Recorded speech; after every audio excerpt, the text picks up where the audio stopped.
Vamos a orar. Amate Dios y Padre Celestial, y exaltamos y engrandecemos tu santo y bendito nombre. Te damos gracias por la oportunidad que tú nos has dado de que en este momento vayamos a escuchar tu palabra. Nos ponemos en tus manos, mira mis imperfecciones e incapacidades. Sabemos que a pesar de ella tú me puedes usar para la gloria y honra tuya. Que tu mensaje predicado pueda trabajar en la vida de cada uno de nosotros, de tal forma que cuando salgamos de aquí, salgamos dándote toda la gloria y toda la honra que tú te mereces. En el nombre de Jesús, amén. Gloria a Dios. El mensaje que vamos a tener en esta mañana se va a basar en el capítulo 4 de Juan. Por ende, vamos a ir en nuestras Biblias a Juan, capítulo 4. Vamos a leer los versículos del 1 al 26, pero en sí el mensaje se va a centrar del versículo 3 al 26. Juan, capítulo 4, versículos del 1 al 26. Leemos.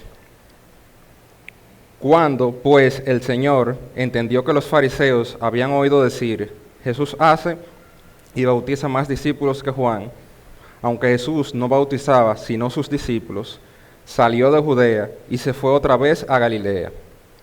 Y le era necesario pasar por Samaria. Vino pues a una ciudad de Samaria llamada Sicar, junto a la heredad que Jacob dio a su hijo José. Y estaba allí el pozo de Jacob. Entonces Jesús, cansado del camino, se sentó así junto al pozo. Era como la hora sexta. Vino una mujer de Samaria a sacar agua, y Jesús le dijo, dame de beber, pues tus discípulos habían ido a la ciudad a comprar de comer. La mujer samaritana le dijo, ¿cómo tú, siendo judíos, me pides a mí de beber, que soy mujer samaritana?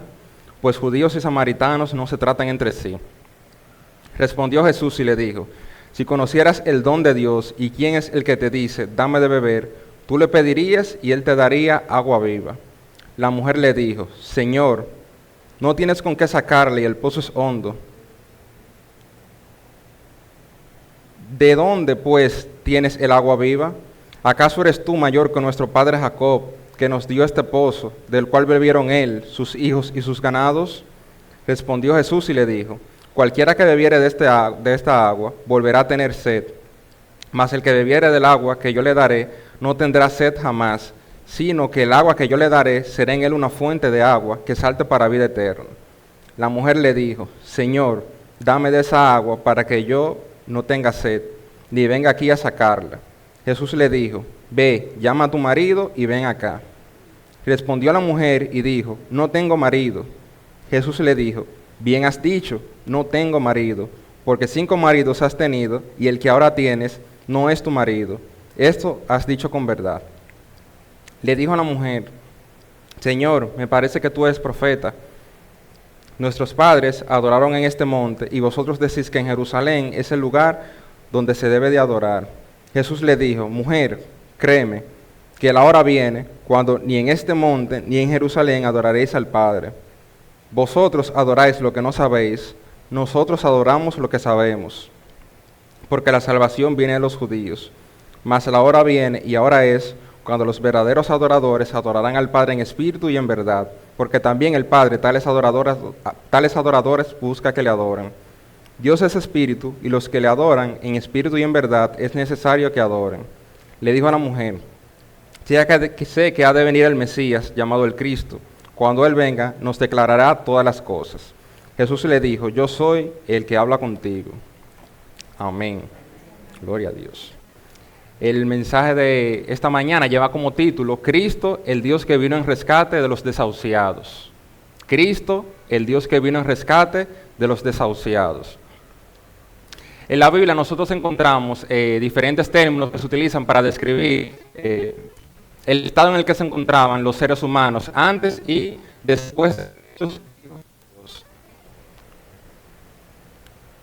Cada uno de estos términos nos van a permitir a nosotros entender de una mejor manera a Dios, aunque sabemos que esto será con ciertas limitaciones, y también entendernos a nosotros mismos, los seres humanos, los hombres.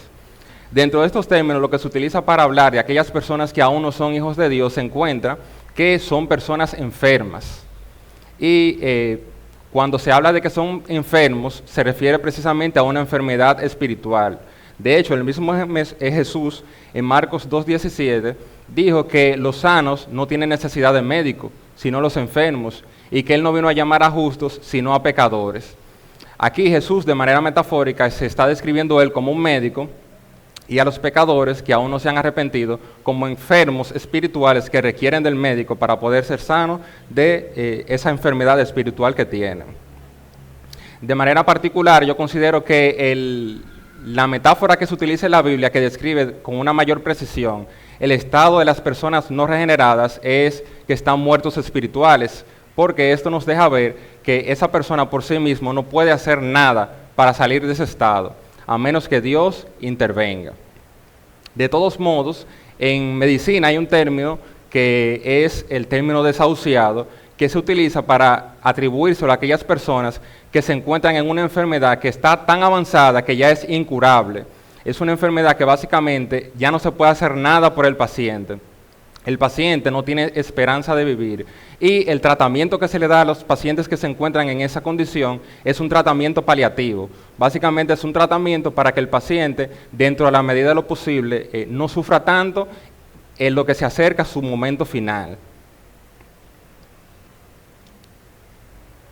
Al aplicar este término y esta condición a lo espiritual, podemos entender con una mayor precisión la enfermedad, lo que significa una enfermedad espiritual, porque un desahuciado, precisamente un desahuciado espiritual, son aquellas personas que no tienen a Cristo en su corazón, que viven una vida perdida, pensando que se están llevando el mundo por delante. Sin embargo, a pesar de esto, no tienen esperanza, porque van camino hacia la condenación eterna.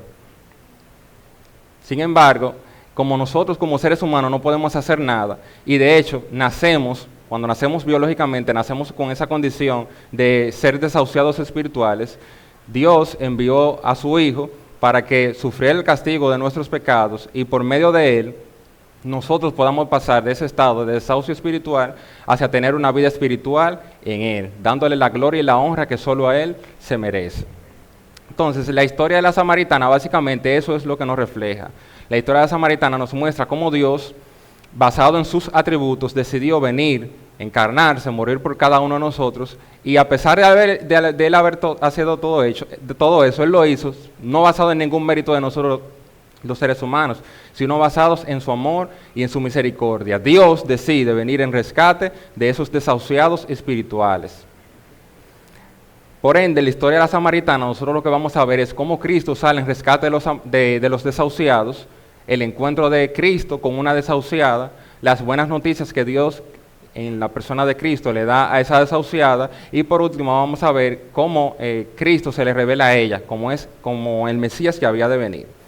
Entonces, el primer punto que vamos a tratar, que se titula Cristo sale en rescate de los desahuciados, va a estar basado en los versículos del 3 al 6.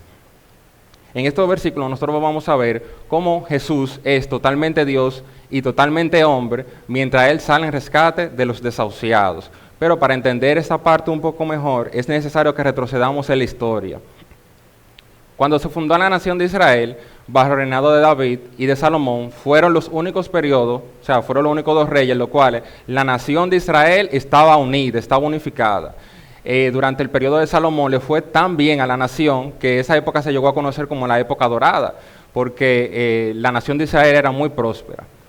Salomón, cometiendo una insensatez, decidió casarse con múltiples mujeres y también tener otras concubinas. Y lo peor que él hizo fue que asumió en las religiones de cada una de esas mujeres eran paganas, le servían a ídolos, y él decidió poner diferentes altares en los que se adoraran los ídolos de cada una de sus mujeres. Y obviamente eso llevó a que la nación de Israel espiritualmente cayera en declive, porque se convirtieron en idólatras. Debido a esto, que no fue del agrado del Señor, Dios levantó varios adversarios contra Salomón, y dentro de esos adversarios se encontraba Jeroboam. Jeroboam recibió el mensaje de un profeta que le informó que por esa desobediencia de Salomón, de las 12 tribus que componían la nación de Israel, 10 le iban a ser dadas a él para que él fuera su rey, y las otras 2 iban a quedar a cargo del linaje de David. Pero él le dijo que por amor a David, él no iba a hacer eso durante el reinado de Salomón.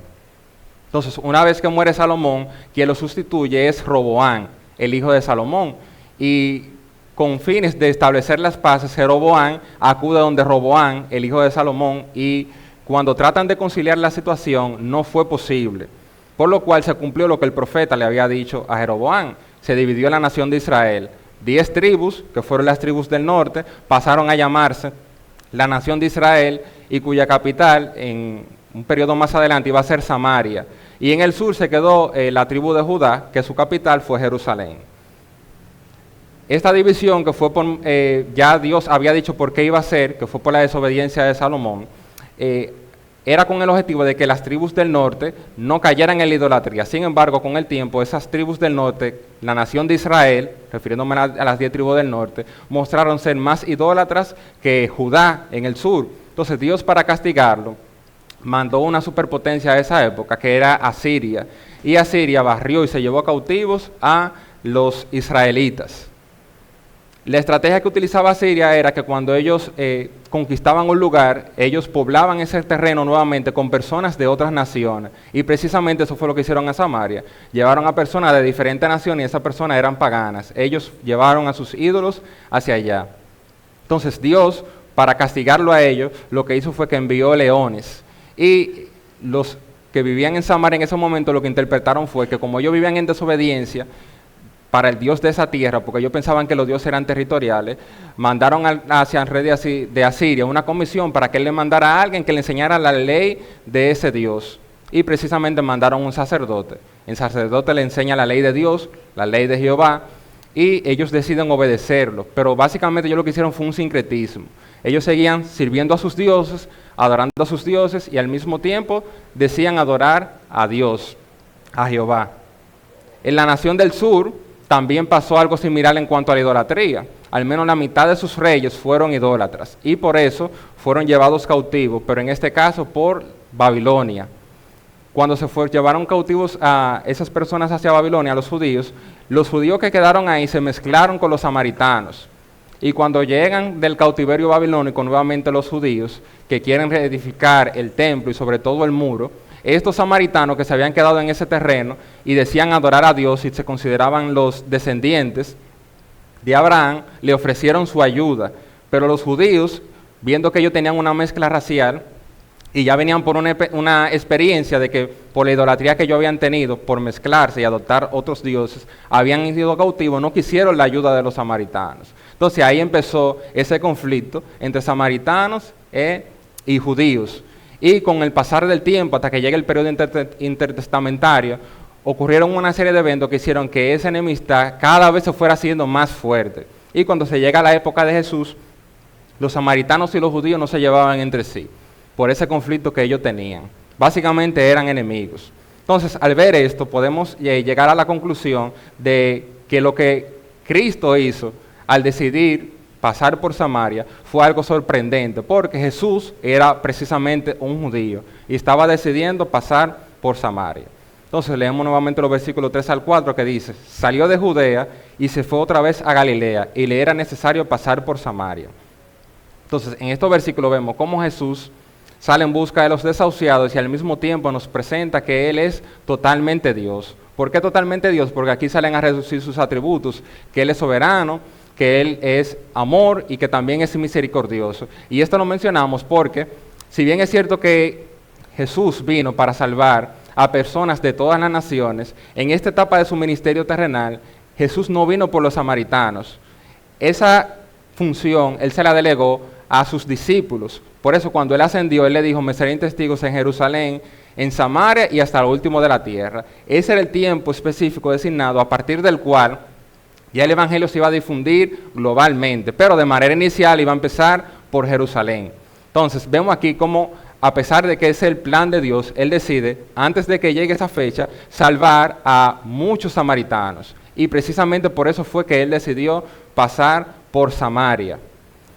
Judea se encontraba, cuando vemos un mapa, en el sur, digamos que en la parte baja, y Galilea se encontraba arriba, en el norte, y entre Galilea y Judea se encontraba Samaria. Y sabemos que la distancia más corta entre dos puntos es trazar una línea recta entre estos puntos. Por ende, la ruta más corta para ir de Judea a Galilea era pasando por Samaria. Y a pie eso era alrededor de 3 días. Sin embargo, por la enemistad que tenían judíos y samaritanos, ellos decidían tomar una ruta alterna. Y para cruzar esa ruta alterna, ellos duraban el doble de tiempo, dígase 6 días, y los costos eran mayores. Para cruzar esa ruta, ellos tenían que cruzar el Jordán 2 veces. Sin embargo, podemos ver que a pesar de esto, Jesús decide ir por la ruta más corta. Y no era simplemente por ahorrar tiempo, era porque él tenía en mente a los desahuciados que se encontraban en ese lugar. Él tenía en mente a los samaritanos. No fue por casualidad que él decidió ir por ahí, ni tampoco fue por obligación. Fue soberanamente, basado en sus atributos, que él decidió pasar por ese lugar. Gracias a Dios. Santo sea el nombre de Cristo. Y hermanos, precisamente eso es lo que ha sucedido con cada uno de nosotros. Cuando nosotros nos encontramos muertos en nuestros delitos y pecados, en la perdición, Dios decidió acercarse a la vida de cada uno de nosotros. Y precisamente por eso es que nosotros debemos darle toda la gloria y toda la honra a Él. Porque si Él no hubiese tomado esa iniciativa, nosotros nunca pudiésemos ya haber sido hijos de Él. Gloria a Dios. Entonces continuamos con los versículos del 5 al 6 que dice: Vino pues a una ciudad de Samaria llamada Sicar, junto a la heredad que Jacob dio a su hijo José. Y estaba allí el pozo de Jacob. Entonces Jesús, cansado del camino, se sentó así junto al pozo. Era como la hora sexta. En este estrato de los versículos vemos cómo Jesús es totalmente hombre. Y lo vemos precisamente porque nos dice el versículo que Él se cansó. Y los que se cansan somos nosotros, los seres humanos. Entonces ya podemos ver que Jesús, al igual que nosotros, se sentía cansado, hambriento y sediento. Y por eso se sentó a descansar en ese momento. Aquí, en estos versículos, nos da una enseñanza muy importante a cada uno de nosotros. Jesús, a pesar de que estaba cansado, tenía una misión en mente. Y esa misión era predicar el evangelio a los samaritanos. Asimismo, hermano, nosotros debemos de reconocer que nos cansamos, porque eso es de humano y eso es totalmente normal. Sin embargo, no debemos de utilizar el cansancio como un pretexto para dejar de servir al Señor, porque nosotros somos siervos. Cuando nosotros anteponemos nuestras limitaciones físicas, en este caso el cansancio, por encima de nuestro servicio para con Dios, estamos reflejando quién realmente es nuestro verdadero Dios.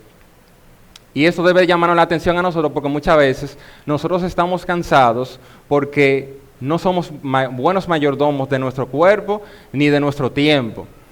Y en base a ese cansancio descuidamos ejercitarnos en la piedad por medio de las disciplinas espirituales. Y cuando eso es, hermano, que nosotros descuidamos nuestra propia relación con el Señor por el cansancio, ¿qué nos se da de nuestro servicio para con Él? Y de nuestro servicio para hacia los demás. Porque cuando servimos a Dios, en primer lugar lo hacemos para Él, pero también lo hacemos para nuestro prójimo. Entonces, debemos de reflexionar si nosotros estamos utilizando el cansancio y nuestras limitaciones físicas como un pretexto para dejar de servirle al Señor. No es que no descansemos, sino que aun cuando nosotros estemos cansados, debemos de mantener nuestras prioridades bien alineadas. Y cuando alineamos nuestras prioridades, siempre vamos a saber que Dios tiene la prioridad. Hay tiempo para descansar, pero también hay tiempo para servirle al Señor. Gloria a Dios. Entonces ahora vamos a pasar al segundo punto, que se titula Cristo se encuentra con una desahuciada. Se va a estar basado en los versículos de 7 al 15. Y leemos los versículos 7 al 9. Vino una mujer de Samaria a sacar agua, y Jesús le dijo: dame de beber, pues sus discípulos habían ido a la ciudad a comprar de comer. La mujer samaritana le dijo: ¿cómo tú, siendo judíos, me pides a mí de beber, que soy mujer samaritana? Porque judíos y samaritanos no se tratan entre sí. La samaritana era una mujer desahuciada, era una mujer marginada. El hecho de que ella haya ido al pozo a la hora sexta, que cuando lo transformamos a la hora de nosotros viene siendo a las 12 del mediodía, nos dice que ella tenía alguna condición social que hacía que ella prefiriera estar aislada. La hora más inadecuada para ir al pozo a buscar agua era a las 12 del mediodía, por el calor que hacía. Cuando ustedes piensan en el clima árido de esa zona, ya pueden saber que todo el mundo evitaba ir a las 12 del mediodía, para buscar agua. De hecho, nosotros mismos en nuestro tiempo evitamos estar saliendo a la calle y caminando a esa hora, tratamos de hacerlo más temprano. Entonces la costumbre en esa época era que las mujeres iban al pozo a buscar agua en las primeras horas de la mañana, antes que el sol saliera en todo su esplendor, o en el ocaso. En este caso, mientras ellas iban a buscar el agua, lo tenían como una actividad social e iban interactuando entre ellas. Sin embargo, la samaritana vemos que toma una decisión en la cual ella sabe que no se va a encontrar con nadie en el pozo, por lo mismo que expliqué anteriormente. Entonces eso nos dice que ella tenía una condición que hacía que ella evitara interactuar con otras personas. Al parecer ella tenía algo que hacía que los demás la juzgaran y la rechazaran. Entonces para ella evitar ese conflicto prefería alejarse de ellos. Entonces, así como hermanos, la samaritana se avergonzaba de algo porque ella era una desahuciada, tanto socialmente como espiritualmente. Asimismo, las personas no regeneradas son desahuciadas. De hecho, esa era la misma condición de nosotros antes de venir a Cristo.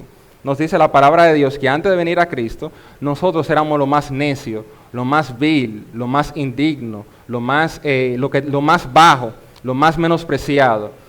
Y aún nosotros estando en esa condición, Cristo decidió acercarse a nosotros. De hecho, su palabra nos dice en Romanos 5:8, mas Dios muestra su amor para con nosotros, en que siendo aún pecadores, Cristo murió por nosotros. Cuando nosotros meditamos en esa realidad, hermanos, nos sorprendemos de que Dios haya decidido acercarse a cada uno de nosotros. Nosotros no éramos buenos, no teníamos ninguna cualidad que nos hiciera dignos de que Cristo pusiera su mirada en nosotros y mucho menos a que Él se acercara en nuestro rescate. Sin embargo, Él decidió acercarse a cada uno de nosotros. Entonces, ese pensamiento siempre debe de estar en nuestra mente, porque si no, vamos a dejar de sorprendernos del hecho de que Cristo se haya acercado a cada uno de nosotros para rescatarnos. Entonces podemos ver que quien toma esa iniciativa de acercarse al hombre es Dios, y esto lo hace por el puro afecto de su voluntad, para que al nosotros poner nuestra mirada en Él, entregarnos a Él, podamos tener vida y vida en abundancia.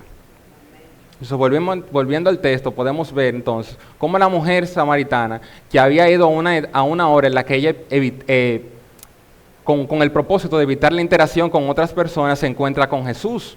Entonces, se sorprende de que este hombre le esté abordando a ella. Primero porque ella era mujer y él era hombre, y un hombre en esa época no le podía hablar en público a una mujer, y mucho menos un maestro como lo era Jesús.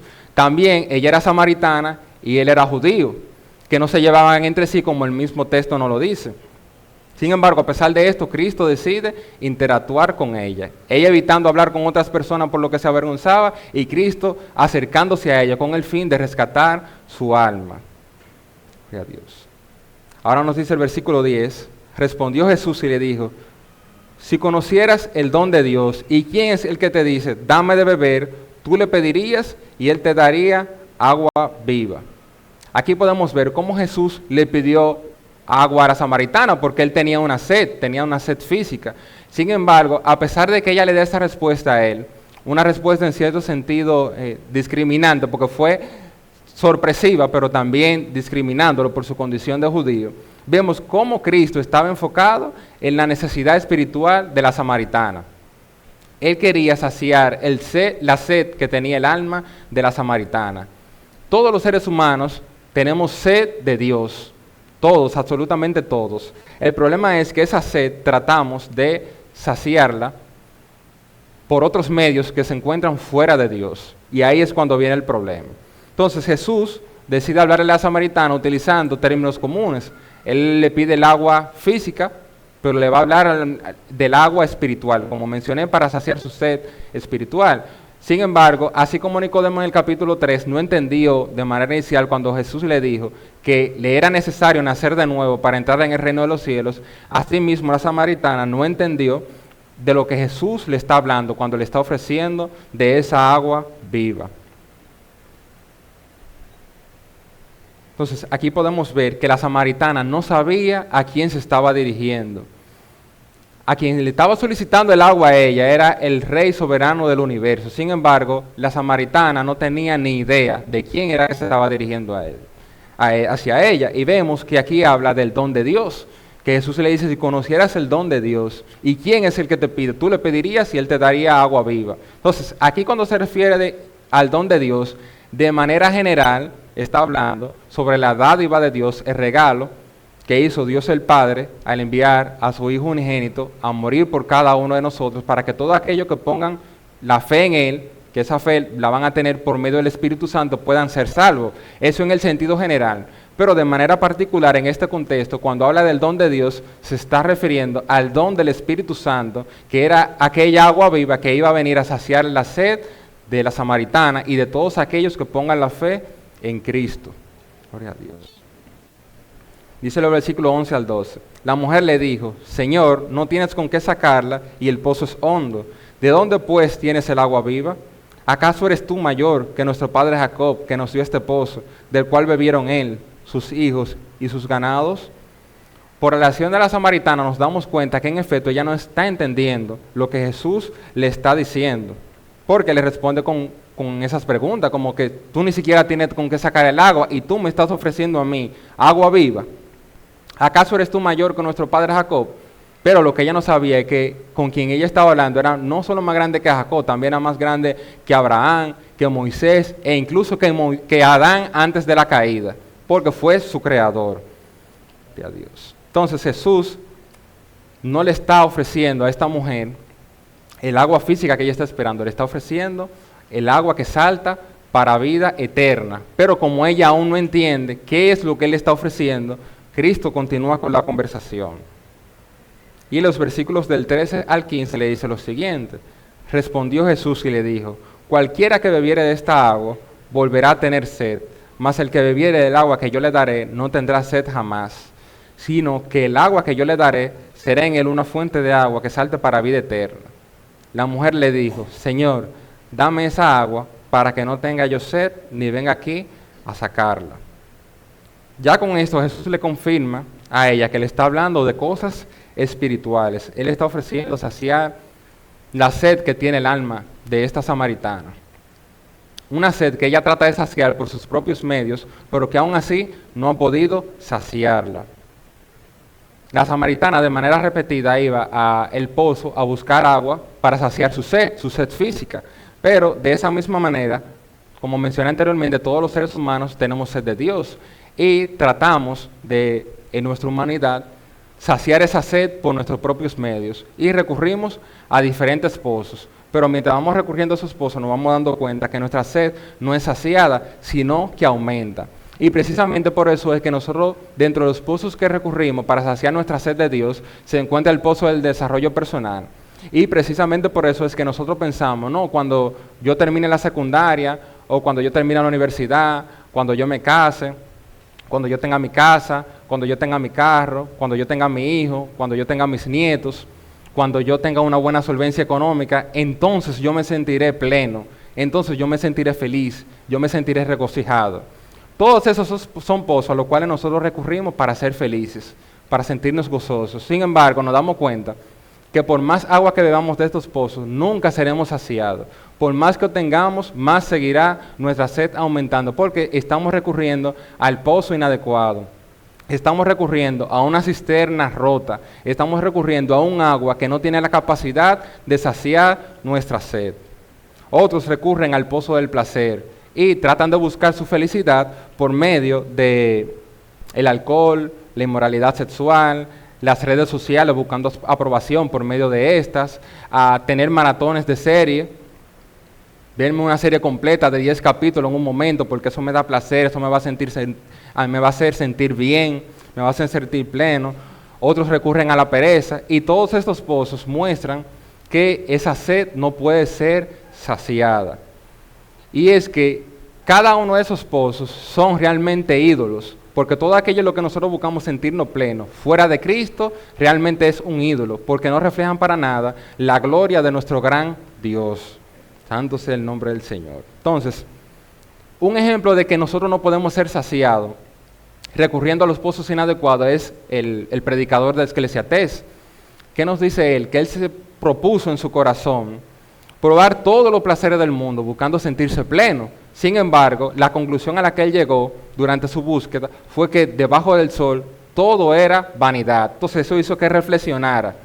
Y cuando él reflexionó realmente qué era lo que podía saciar su sed, vemos la conclusión que él tuvo en Eclesiastés 12:13, que nos dice: el fin de todo discurso oído es este: teme a Dios y guarda sus mandamientos, porque este es el todo del hombre. En ese momento fue cuando él pudo ver que la sed que él tenía de Dios no podía ser saciado por nada que se encontrara por debajo del sol. Solo Dios mismo era que podía saciar su sed. Y eso debe de dejarnos a nosotros la enseñanza, hermano, de que nosotros, la sed que tenemos de Dios, Él es la única fuente que puede satisfacerla. No hay nada en lo cual nosotros nos vayamos a sentir pleno fuera de Dios. Porque nosotros podemos obtener todo lo que queremos, pero sin Dios no tenemos nada. Sin embargo, cuando nosotros tenemos a Dios en nuestro corazón, a Cristo, nos puede faltar todo, pero realmente lo tenemos todo. Y eso lo refleja el mismo Cristo cuando dijo: ¿de qué le vale a una persona tener todo el mundo y perder su alma? Eso nos hace equiparar el valor que tiene todo lo que se puede encontrar en el mundo, tanto en el mundo terrenal, pero no nos vayamos a todo eso. Usted puede ser el dueño del universo completo, de la galaxia completa, y eso no es nada en comparación con no tener a Cristo en su corazón. Si no tenemos a Cristo en nuestro corazón, no tenemos absolutamente a nadie, ni nada, gloria a Dios. Entonces, aquí podemos ver entonces cómo Jesús le ha seguido hablando a la samaritana, queriéndola llevar hacia el terreno que Él quiere, que es hacer que ella piense en las cosas espirituales. Gloria a Dios. Entonces, Él está ofertando a ella el agua viva, que es el agua viva que tiene la capacidad de regenerar su corazón y saciar la sed que ella tiene de Dios. Y podemos ver que aunque la samaritana no ha entendido del todo a qué se refiere Jesús con ofertar el agua viva, ella le dice: dame de esa agua. ¿Y por qué sabemos que ella no ha entendido? Porque ella le dice: dame de esa agua para que yo no venga aquí a buscar más agua. Entonces, esto nos recuerda a muchas personas que dicen seguir a Cristo, pero realmente no lo siguen. ¿Por qué? Porque vienen tras los beneficios que tienen los hijos de Dios. Digamos, ellos vienen porque quieren una prosperidad económica, sanidad física, quieren que su familia sea restaurada. Entonces vienen siguiendo a Jesús tras eso. Sin embargo, no están siguiendo verdaderamente a Jesús. Entonces, están dentro de la iglesia visible de Dios, pero continúan en el estado de desahuciados espirituales. Entonces, esa persona, aunque se encuentren dentro de la iglesia visible de Dios, siguen con la sed de Dios. Por eso nunca van a estar satisfechos, nunca van a estar regocijados, nunca se van a sentir plenos. Ahora vamos a pasar al tercer punto, que es que Cristo le da buenas noticias a la desahuciada. Y eso se va a basar en los versículos del 16 al 24. Y los versículos del 16 al 19 dice: Jesús le dijo: ve, llama a tu marido y ven acá. Respondiendo a la mujer, dijo: no tengo marido. Y Jesús le dijo: bien has dicho, no tengo marido, porque 5 maridos has tenido, y el que ahora tienes no es tu marido. Esto has dicho con verdad. Le dijo a la mujer: Señor, me parece que tú eres profeta. Aquí podemos ver entonces cómo Jesús está confrontando a la samaritana en su pecado, y al mismo tiempo está mostrando a cuál era el pozo que ella estaba recurriendo para saciar su sed. Esta mujer, podemos ver que había tenido varios maridos. No sabemos por qué razón ella había terminado su relación con sus maridos anteriores, pero actualmente ella estaba viviendo en inmoralidad, estaba viviendo en fornicación, y de hecho estaba buscando mentirle al Señor, porque ella omitió que estaba viviendo actualmente en fornicación. Entonces, Jesús, apuntando al pozo de ella, decide confrontarla. Lo que podemos ver con esta mujer al tener tantos maridos es que ella estaba buscando sentirse plena en la seguridad que le ofrece un hombre, en el confort que le representaba un hombre en esa época, porque quien proveía de manera directa y quien protegía a la mujer de una manera más marcada en esa época era el hombre. Sin embargo, a pesar de que ella había tenido esa búsqueda exhaustiva, porque cuando nosotros pensamos 5 maridos, todavía hoy en día, que la sociedad es muy inmoral, son muchos, todavía hoy en día son muchos, imagínense ustedes en esa época. Entonces, eso no quiere dejar dicho que esa sed que ella tenía de sentirse plena, que solo la encontramos en Cristo, ella la estaba buscando por medio de la protección, el amor, el cuidado que le podía ofertar un hombre. Pero sin embargo, no era saciada, por eso ya iba por el 6º, y con ese ni siquiera había decidido casarse, sino que vivía abiertamente en fornicación.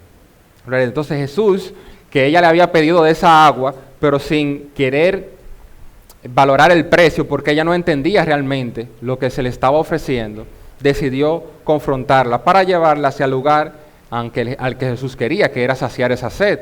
Entonces la mujer, al ver que Jesús le reveló el secreto de su corazón, se queda sorprendida y dice, pero la única forma de que él sepa todo esto de mí es que como mínimo él sea profeta, porque recuerden que Jesús era judío y samaritano no se llevaban. O sea que no había forma de que algún vecino, alguien del pueblo, le hubiese dicho a Jesús que ella estaba viviendo en esa condición. Sin embargo, Jesús se lo reveló, apuntando hacia el corazón del asunto, apuntando hacia dónde se encontraba el problema de la samaritana.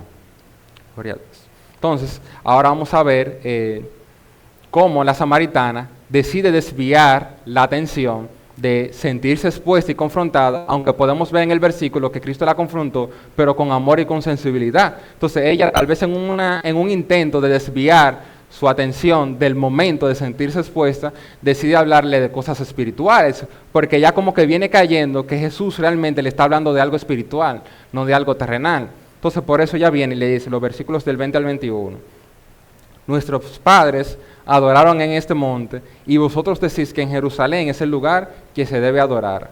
Jesús le dijo, mujer, créeme que la hora viene cuando ni en este monte ni en Jerusalén adoraréis al Padre. La samaritana, aunque le está hablando de algo espiritual, decide nuevamente sacar a relucir la diferencia que había entre judíos y samaritanos. Porque los samaritanos decían que se debía de adorar en el monte Gerizim, que ahí fue que hicieron un templo, tratando de competir con la parte de Jerusalén, y los judíos decían que era en Jerusalén que se debía de adorar. Sin embargo, Jesús no le pone atención a esa diferencia que ella viene trayendo, sino que Él la viene a situar en lo que va a suceder en el nuevo pacto. En el antiguo pacto era que había ya un lugar exclusivo en el cual se debería de adorar a Dios. Sin embargo, en el nuevo pacto, que estaba inaugurando Cristo, se podría adorar en cualquier lugar, sin importar la nación, ni el lugar, ni la posición, ni el estatus social. En todo lugar se podría adorar. Entonces, hacia eso es que Jesús la quiere llevar. Entonces le dice en el versículo 22, vosotros adoráis lo que no sabéis, nosotros adoramos lo que sabemos, porque la salvación es de los judíos. Aquí Jesús le está diciendo palabras duras para la samaritana, porque le está diciendo, este conflicto existe, pero realmente ustedes, los samaritanos, ni siquiera saben a quién adoran. Y si no saben a quién adoran, no pueden estar adorando al verdadero Dios. O sea que Jesús se lo está diciendo claro a ella. Y para colmo de males, le dice a la samaritana que la salvación viene de los judíos. O sea que esa persona que ellos rechazaban, de ellos es que viene la salvación. Porque los mandamientos, promesas y preceptos venían de los judíos. Entonces, aquí al mismo tiempo, Jesús le está haciendo una corrección a la samaritana. ¿Por qué? Porque los samaritanos creían era en el Pentateuco, los primeros 5 libros de la Biblia. Para ellos esa era la ley de Dios, pero ellos no creían en los otros libros, ellos rechazaban todo lo que tenía que ver con los judíos. Sin embargo, los judíos sí tenían como palabra de Dios lo que nosotros hoy en día conocemos como el Antiguo Testamento. Entonces, precisamente por eso es, como ellos nada más creían en los primeros 5 libros de la Biblia, a la samaritana ni se le ocurrió pensar, cuando Jesús le habló de agua viva, que le estaba hablando precisamente del Espíritu Santo. ¿Por qué? Porque en Jeremías 2 podemos ver cómo Jesús no, Jehová le dijo, por medio del profeta Jeremías, que mi pueblo ha cometido 2 males, que me han abandonado a mí, fuente de aguas vivas, y han cavado cisternas rotas. Entonces, ya ahí podemos ver cómo el agua viva en sí, en el contexto judío, y basándonos en la palabra de Dios, venía apuntando hacia Dios mismo, que en este caso se le aplica al Espíritu Santo y a la regeneración que podríamos tener a través de esto. Entonces, ya ahí Jesús está corrigiendo a la samaritana porque ellos tienen una teología incorrecta. Y una teología incorrecta lleva a una adoración incorrecta.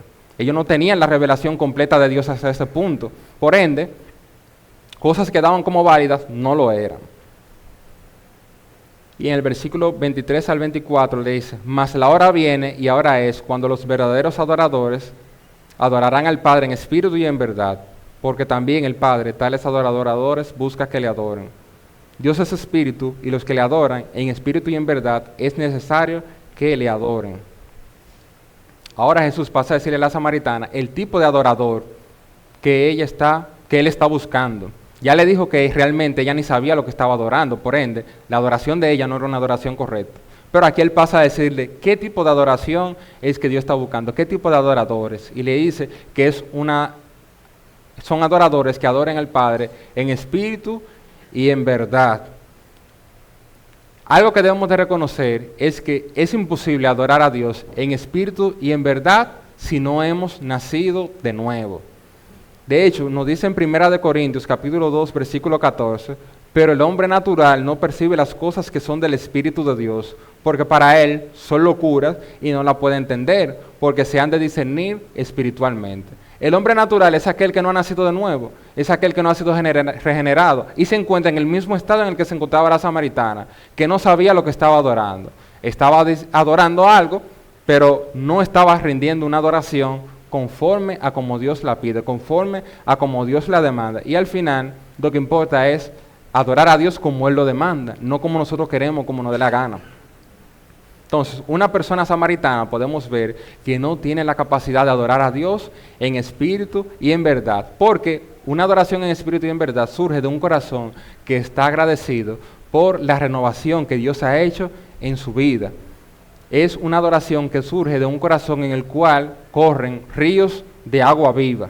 Es una adoración que surge de un corazón que reconoce que Dios es su mayor deleite y por ende vive para la gloria y la honra de Él.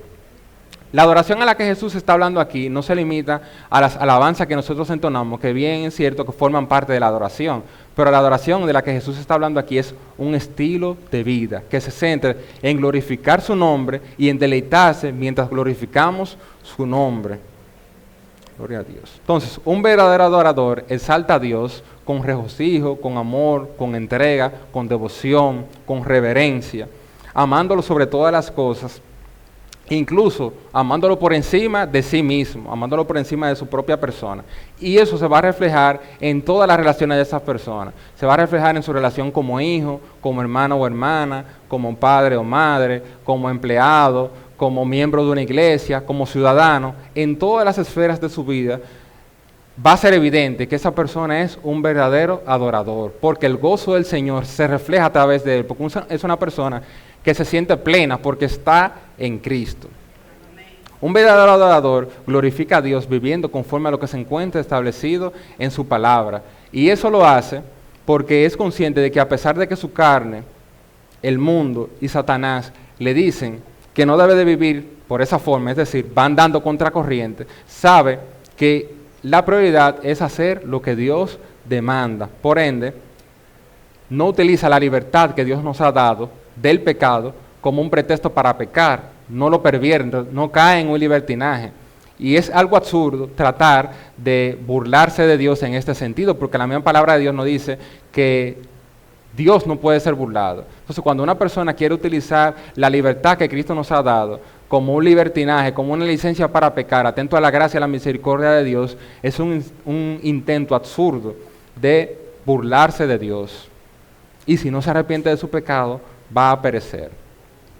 Un verdadero adorador sabe que muchas veces la libertad que nosotros tenemos en Cristo para hacer ciertas cosas que conforme a la palabra son lícitas para nosotros según nuestro entendimiento, debemos de abstenernos de hacer esas cosas con fines de evitar que otras personas, que nuestro prójimo, caiga en condenación, porque eso refleja el amor para con nuestro prójimo. Entonces, un verdadero adorador sabe eso. Estas son algunas de las tantas formas en las que nosotros podemos adorar a Dios en espíritu y en verdad. Entonces, queda para nosotros analizar si con nuestra vida realmente nosotros estamos adorando a Dios en espíritu y verdad. Y una pregunta que de regla debemos hacernos es, ¿qué tipo de adoración le estoy yo rindiendo a Dios? Lo que Jesús le está diciendo a la samaritana eran buenas noticias, porque en ese momento ella no estaba adorando, pero a partir de la conversación que ella estaba teniendo con Jesús, ella podía pasar a ser una verdadera adoradora, que lo adore en espíritu y en verdad, que lo adore sin ese conflicto religioso y social que tenían entre judíos y samaritanos, de si era en el monte Gerizim o si era en Jerusalén. No, ella podría a partir de ahí adorarlo con cada acto de su vida, y eso sí resultaba en ser buenas noticias para la samaritana. Entonces, el cuarto punto, que ya es el último, vemos cómo Cristo se presenta como el Mesías que había de venir. Y eso va a ser en los versículos 25 y 26, que dice, le dijo a la mujer, sé que ha de venir el Mesías, llamado el Cristo. Cuando Él venga nos declarará todas las cosas. Jesús le dijo, yo soy el que habla contigo. Y en esta parte final vemos cómo Jesús se le reveló a la samaritana como el Mesías que había de venir. Y al escuchar esta verdad, todo cobró sentido para la samaritana, porque ella entendió realmente de qué era que Jesús le estaba hablando. Y le demostró que Cristo vino en rescate de los desahuciados, independientemente de su origen étnico, de su estado social y del pecado del cual ellos son cautivos. Al entender esta verdad, la samaritana cambió radicalmente. La vergüenza que ella tenía, el miedo a sentir el rechazo, se esfumó inmediatamente. Tanto así que podemos ver cómo una vez llegan los discípulos en el versículo 27, la samaritana soltó su cántaro, el cántaro de agua. Ustedes recuerdan que ella fue a buscar agua. Ella lo soltó y salió corriendo hacia los demás samaritanos. Fíjense que ella evitaba las interacciones, pero ahora ella sale corriendo en busca de los otros samaritanos. Y la Biblia nos dice precisamente que eran hombres. Y ella no tenía vergüenza ni miedo de, no, que hombres no hablan con mujeres en público ni nada. Ella salió a hablar con ellos, a darle las buenas nuevas de salvación. ¿Por qué? Porque ella había entendido cómo el Mesías había venido a rescatarla a ella a pesar de su condición pecaminosa. Y dijo, si Él me rescató a mí, también puede rescatar a los demás. Y por medio de ella, muchos fueron salvos, incluyendo a la samaritana. ¿Y cómo sabemos esto? Porque los versículos 41 y 42 del mismo capítulo dice lo siguiente, y creyeron muchos más por la palabra de él, y decían a la mujer, ya no creemos solamente por tu dicho, porque nosotros mismos hemos oído y sabemos que verdaderamente este es el Salvador del mundo, el Cristo. Ahí podemos ver, hermano, cómo muchos samaritanos fueron salvos. Muchos samaritanos pasaron de su estado de desahucio espiritual a tener vida eterna en Cristo Jesús. Los samaritanos que eran rechazados por los judíos, por la misma revelación de Dios, tuvieron en este punto de la historia un mayor entendimiento del evangelio en comparación con los mismos judíos. ¿Por qué? Porque ellos reconocieron que Cristo no era el Salvador solo de los samaritanos ni de los judíos, sino que era el Salvador del mundo. Él era el Salvador de todo aquello que pongan su fe en Él, sin importar su origen ni su condición. Gloria a Dios. Entonces, hermanos, a la luz de todo lo que hemos venido hablando durante esta mañana, podemos ver que hoy en día nosotros somos, los que estamos en Cristo, una nación santa, un real sacerdocio, un pueblo adquirido por Dios. Pero eso, a la luz de la historia de la samaritana, debe de hacernos recordar de dónde Cristo nos sacó, en el lugar en el que nosotros nos encontramos antes de que Cristo viniera en rescate de cada uno de nosotros. Nosotros vivimos en un estado de desahucio espiritual, estamos en un estado lamentable, sin esperanza. Sin embargo, Cristo vino en nuestro rescate para que nosotros tengamos esperanza y para que tengamos una esperanza viva. Gloria a Dios, santo sea el nombre del Señor. Entonces, es importante que nosotros recordemos esto. ¿Por qué? Porque a nosotros recordar de dónde Cristo nos sacó, vamos a tener una vida que se va a centrar en el agradecimiento. Y el agradecimiento es la clave para que nosotros podamos rendirle a Dios una adoración en espíritu y en verdad, que se va a reflejar en cada acto que nosotros cometamos, la forma en la que nosotros vivimos. Cuando nosotros olvidamos lo desahuciados que éramos, dejamos de sorprendernos de la misericordia que Dios ha tenido por cada uno de nosotros y empezamos a adorar a Dios de una manera apática, de una manera medalaganaria, y trivializamos a Dios, lo cualquierizamos. Este es un peligro que corremos nosotros como hijos de Dios, y fue lo que le sucedió a la iglesia de Éfeso. La iglesia de Éfeso tenía una buena doctrina y obraba según lo que Dios mandaba. Sin embargo, en Apocalipsis podemos ver cómo Dios le llama la atención, porque a pesar de que ellos hacían todo esto, el primer amor de ellos había cedido. Ya ellos eso que ellos hacían para el Señor, no lo hacían con entrega, no lo hacían con sinceridad, no lo hacían con agradecimiento. Entonces, Cristo, por medio de Juan, le llama la atención a esa iglesia. Y ese llamado de atención que Cristo le hizo a esa iglesia de Éfeso es un llamado que está vigente para cada uno de nosotros hoy. Y el remedio, si nosotros no estamos adorando a Dios en espíritu y en verdad, precisamente es el que le dieron a la iglesia de Éfeso. ¿Que cuál fue? Recuerda de dónde has caído, arrepiéntete y vuelve a ser como eras antes. Que en nuestro caso es volver a adorar a Dios como lo adorábamos en el primer momento en el que creímos en Él. En el primer momento en el que nos asombramos de que a pesar de nuestra condición de desahucio espiritual, Él decidió acercarse a cada uno de nosotros para rescatarnos de nuestra condición.